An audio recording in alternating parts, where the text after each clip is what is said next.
দেশের ফুটবলের এখন আলোচনার কেন্দ্রবিন্দুতে একটাই কথা, কে হচ্ছেন হামজা সমেত সোমদের কোচ, কাকে আনা হচ্ছে, কে থাকবেন, সেসব নিয়ে আমরা একটু আলোচনা করতে চাই। আমাদের সাথে স্টুডিওতে আছেন ফুটবল অ্যানালিস্ট আহমেদ শায়েক।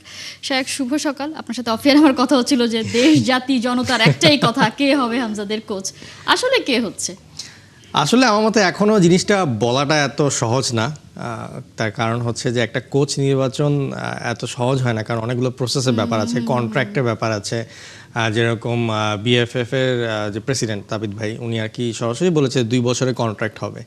তখন যদি 2 বছরের কন্ট্রাক্ট হয়, আপনি কিন্তু এটাও চিন্তা করতে হবে যে যদি অনাকাঙ্ক্ষিত কোনো কিছু ঘটনা ঘটে, আপনি কিন্তু 2 বছর টাকা দিতে হবে। কারণ মানে বাইরে ইউরোপে যখন কোনো কোচকে নেওয়া হয়, তাকে কিন্তু হচ্ছে যদি আপনি কোনো কারণে মাঝপথে স্যাক করেন, তাকে কিন্তু পুরা কন্ট্রাক্টের সময় পর্যন্ত আপনাকে টাকাটা বহন করতে হয়। তো যার কারণে হয়তো হাভিয়ার কাবরেরাকে আমরা সহজেই আর কি বাদ দিতে পারিনি, আমাদেরকে কন্ট্রাক্টটা শেষ করতে হয়েছে। তো এরকম অনেকগুলো জটিল বিষয় আছে যেগুলো কিনা মানে আলোচনার ব্যাপার আছে। তো এখানে মানে বলাটা এখন আমাদের মানে আমরা যারা আছি অ্যানালিস্ট বা ফ্যান, এদের কাছ থেকে বলাটা খুব সহজ যে একে নিক বা ওকে নিক, কিন্তু একটা কোচ হায়ার করার আগে যেসব কন্ট্রাক্টের ক্লজগুলো আসলে দেখতে হয়, সেগুলোতে অনেক মারপ্যাচ থাকে। রাইট, এবং সেগুলো সবকিছু ভালোভাবে চুলচেরা বিশ্লেষণ করে তারপরেই বোধহয় ডিসিশন নিতে হয়। কিন্তু আমরা বাইরে যারা বসে থাকি, আমরা ভাবি কেন দেরি হচ্ছে, কেন জানতে পারছি না। একজনকে নিয়ে খুব বেশি কথা হচ্ছে, কোলম্যানকে কিভাবে লালন পালন করবে বাংলাদেশ ফুটবল ফেডারেশন, সেটা নিয়ে আসলে আলোচনা বেশি হচ্ছে, যে কোলম্যানের সাথে সবকিছুই ঠিকঠাক, কিন্তু টাকা পয়সাটাই সব থেকে বড় ব্যাপার। আজকে আমিনুল হক আসবেন, তার সাথে হয়তো কথা বলবে, ফান্ড চাওয়া হবে। প্রথমত আমাকে জানাবেন যে এরকম হয় কিনা, সরকার ফান্ড দেয় কিনা কোনো দেশের ফুটবল কোচ আনার জন্য। দ্বিতীয়ত, যদি দেয়, সেখানে রিস্ক ফ্যাক্টর কি থাকে? আচ্ছা, প্রথমত পৃথিবীর কোনো ফেডারেশনে আর কি এরকমভাবে সরকারের প্রত্যক্ষ আসলে ফান্ড দেওয়ার কোনো নজির নাই। সরকারের হয়তো ফান্ড দিলেও সেটা বিএফএফকে ধরেন কোনো একটা খাতে ফান্ড দিবে, সেটা থ্রুতে বিএফএফ করবে, কিন্তু সরাসরি যে বেতনের একটা অংশ যে সরকার দিবে, এটা আসলে পৃথিবীতে কোথাও নজির নেই। কারণ সরকারের আসলে এখানে আসলে হস্তক্ষেপ করা উচিত না।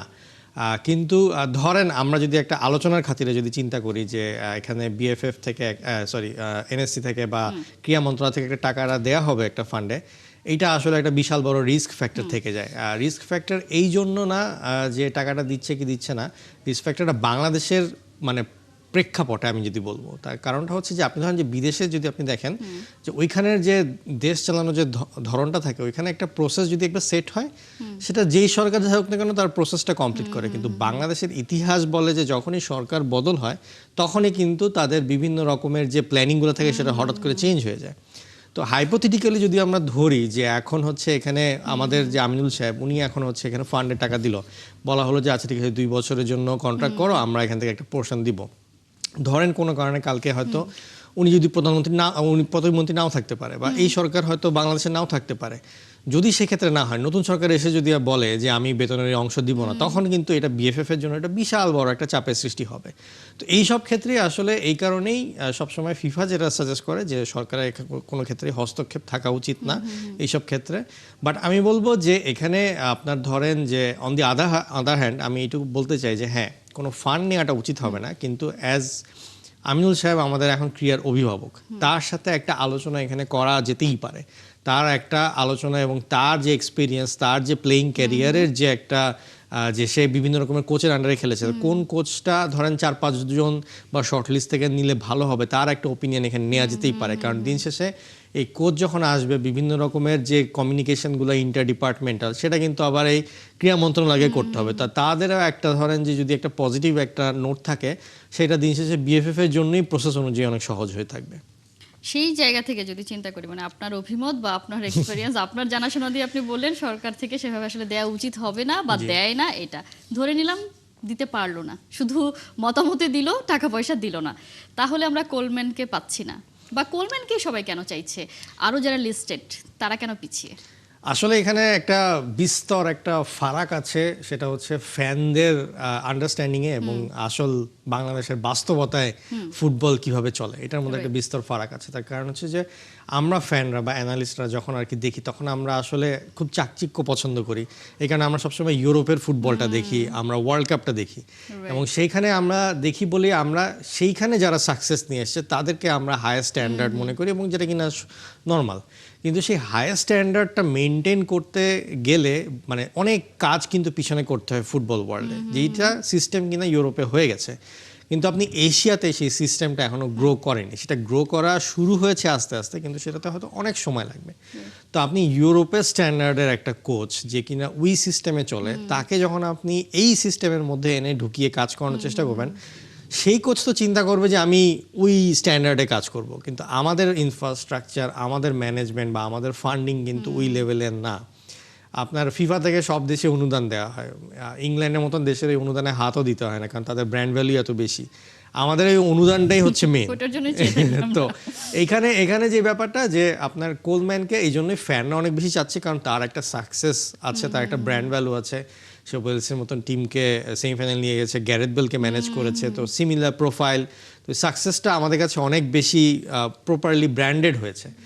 ওয়ারেজ আপনি কিন্তু আবার অন্যভাবে যদি শর্ট লিস্টে আরও অনেক কোচ আছে, তারাও কিন্তু বিভিন্ন জায়গায় যে যেখানে কাজ করেছে সেই জায়গায় সাকসেস নিয়ে এসছে, কিন্তু সেইটা ওই লেভেলে ব্র্যান্ডেড না, যার কারণে ফ্যানদের কাছে সেটা এত বেশি ইয়ে না। Right. সেরকমভাবে কিন্তু রোজারিও মিকেল আপনার কথা যদি বলেন, সেও কিন্তু যে অলিম্পিকে গোল্ড নেইমারের সাথে কাজ করেছে, যেন ব্র্যান্ড ভ্যালুটা কিন্তু ওই লেভেলে। তো এই কারণে আমাদের কাছে মনে হচ্ছে কোলম্যান অথবা রোজারিও মিকেল হলেই মনে হয় ভালো হতো অ্যাজ এ ফ্যান, কিন্তু বাস্তবতাতে তাদের সাথে কন্ট্রাক্ট করতে গেলে যেসব কাজগুলো করতে হবে সেটার জন্য তো বিএফএফ এখনো রেডি না। তো এই আপনি সমর্থকদের কথা যেহেতু বললেন, আমি একটু যুক্তই করি, কারণ আপনি ফেসবুক স্ক্রল করলেই দেখবেন বিভিন্ন গ্রুপ থেকে বলা হচ্ছে যে বাংলাদেশের ফুটবলের ভালো চাইতে গেলে রোজারিও মিকেলকেই দরকার ছিল, তাকে মিস করেছে, বাফুফে শুধুমাত্র গা করেনি, সময় নষ্ট করেছে এবং রোজারিও চলে গেছেন, এখন যেন কোনোভাবেই কোলম্যানকে ছাড়া না হয়। আসলে ব্যাপারগুলো তো এতটা ইজি পিজি না যে আমি আসলাম, সিভি দেখলাম আর তাকে সাইন করে নিলাম, তাই না? আমি তো বলবো যে আমাকে যদি ইন্ডিপেন্ডেন্টলি প্রশ্ন করেন, আমি বলবো যে 15 দিনের মধ্যে একটা head coach select short list করে কন্ট্রাক্ট করে সাইন করা, এটা অনেক তাড়াতাড়ি হচ্ছে আমার মতে। Right. এটা আরো বেশি সময় নেওয়া উচিত। তার কারণ হচ্ছে আপনি যদি একটা কোচকে 2 বছরের জন্য কন্ট্রাক্ট নেন, এখানে আপনার অনেক দিন ধরে নেগোসিয়েশন চলবে। আমরা আসলে যে জিনিসটা হয় যে আমাদের তো এখন বিএফএফ এ যারা আর কি আপনার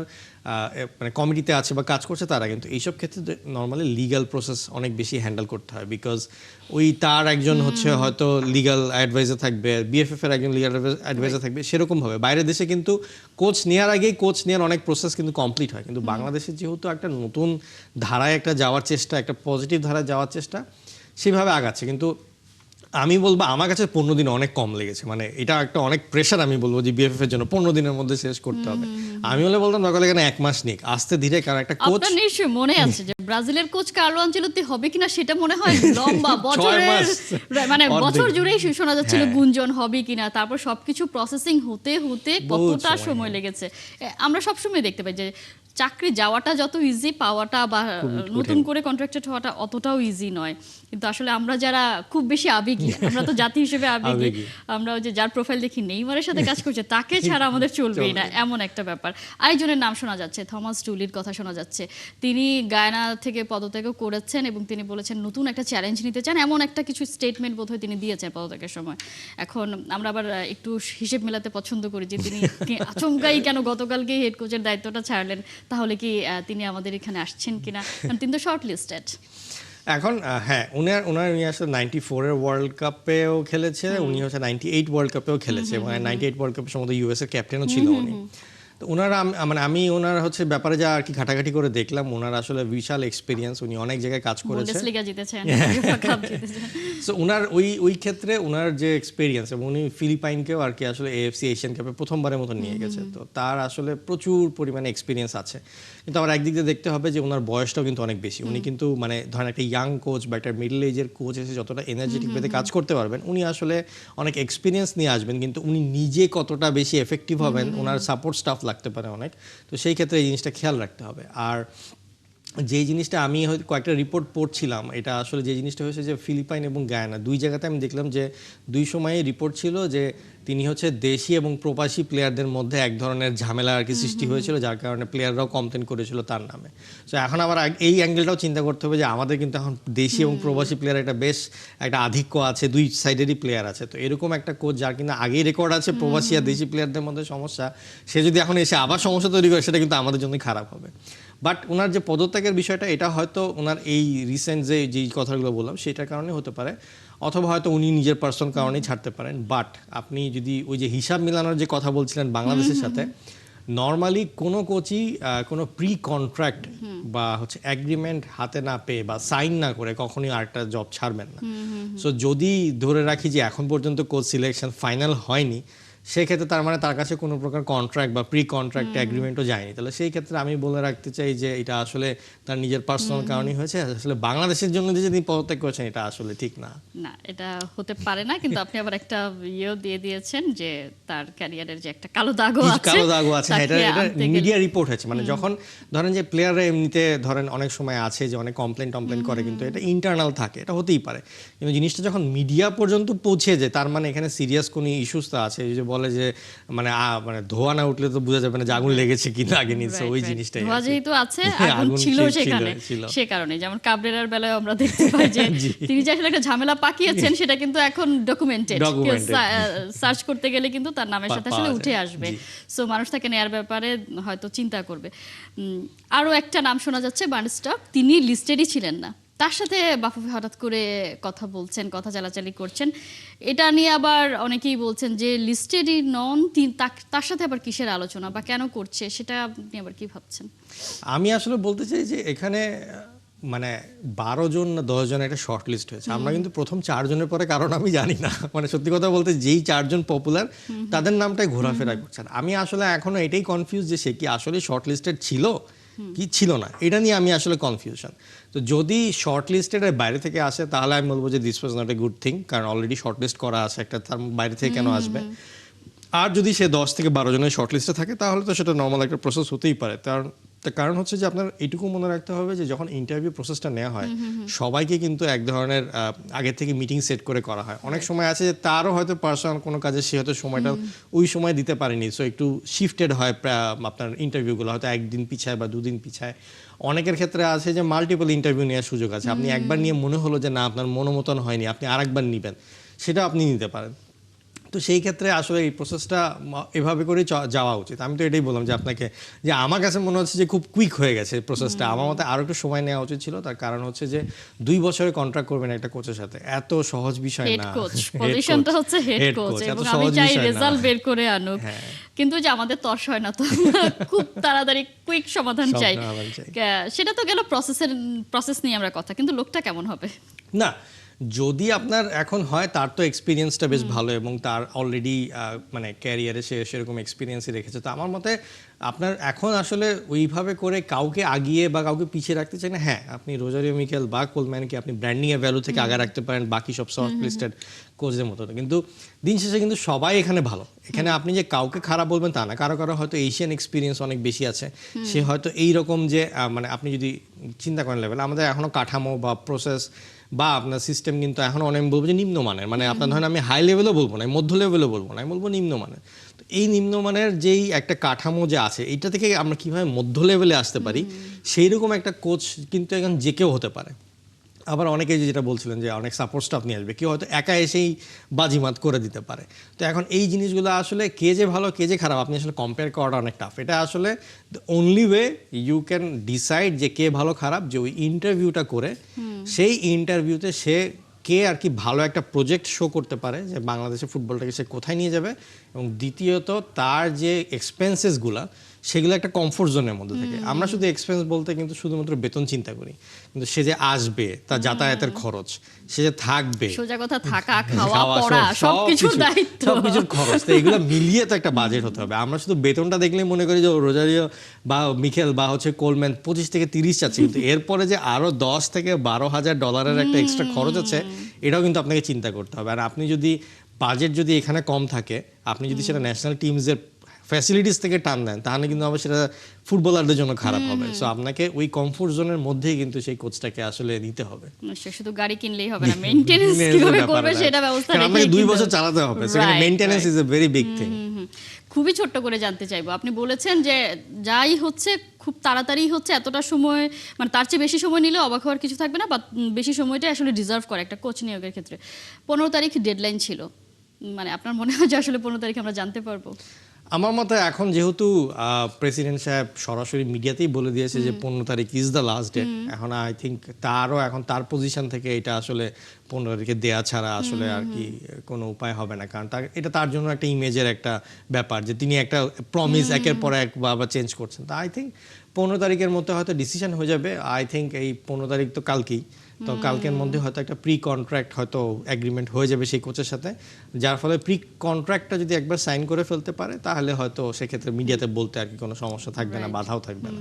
সো আশা করছি যে আমি 15 তারিখে উনি এটা একটা ফাইনাল ডিসিশন দিবেন, এটা আমার ধারণা। যাক, তাহলে আর সমর্থকদের আর বেশি মানে আর একদিন অপেক্ষা করতে হ্যাঁ, হচ্ছে। কারণ আপনাকে চিন্তা করতে হবে যে স্যান মারিনো কিন্তু খুবই কাছে, প্লেয়ার অলরেডি ভিসার জন্য। হ্যাঁ, রাইট, সো স্যান মারিনো তো আপনাকে যেতে হবে, টিমটাকে তো ট্রেনিং করাতে হবে, তো এটার জন্য প্রাথমিক দল দিয়েছে সেরকমও শুনতে পেয়েছি যে তার আসলে সব দিকে আসলে সব দিক ঠিক রেখেই আসলে কাজটা করতে হবে, শুধু কোচ ইস্যুতে বসে থাকলেও হবে না। দেখা যাক আজকের বৈঠক থেকে কি পাওয়া যায়, সরকার খাওয়া পড়ার দায়ভার নেয় কিনা। যদি নেয় তাহলে হয়তো কোলম্যানকে পাচ্ছি, না হলে যাকেই পাচ্ছে, আপনি যেটা বলেন আসলে যাকেই পাবো তাকে সবকিছু বুঝে শুনে তারপরেই আসলে এবং সবচেয়ে বড় কথা হচ্ছে তাকে সাপোর্টও দিতে হবে। রাইট, সব ধরনের সাপোর্ট দিতে হবে, যত দিনের কন্ট্রাক্ট ততদিন তাকে আসলে কাজ করার সুযোগটাও দিতে হবে। সবকিছু মিলে দেখা যাক, দিন শেষে আমরা একটা কথা বলেই শেষ করি যে দেশের ফুটবল এগিয়ে যাবে, সেই প্রত্যাশা আমাদের প্রত্যেকের থাকে। আহমেদ শায়েক, অসংখ্য ধন্যবাদ। Thank you. দর্শক, আমরা আলোচনা করছিলাম কে হবে বাংলাদেশ জাতীয় ফুটবল দলের হেড কোচ, এই সব কিছু নিয়ে। আগামীকাল হয়তো আমরা খুঁজে পাবো সেই নামটা, দেখা যাক। সেই পর্যন্ত অপেক্ষা তো আমাদের সবাইকেই করতে হচ্ছে। আর এই কোচ নিয়ে আলোচনায় আমাদের সাথে এতক্ষণ ছিলেন ফুটবল অ্যানালিস্ট আহমেদ শায়েক।